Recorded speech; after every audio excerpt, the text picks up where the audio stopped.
puno na yung aking mga nursery. Puro bake na guys, oh.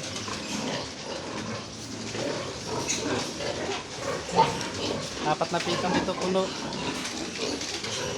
Tapos dito sa kabila, apat na pitang din puno din guys, oh.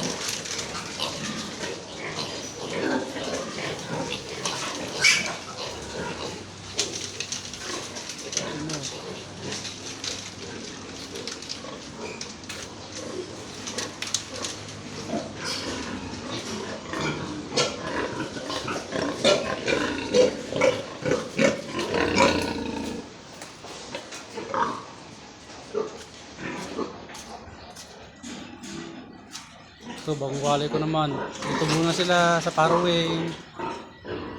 Bagong gawa itong paraw na ito, bagong assemble. Bagong walay lang yan guys. Wala nang pagkasyahan doon eh, puno na doon. Kaya dito muna sila.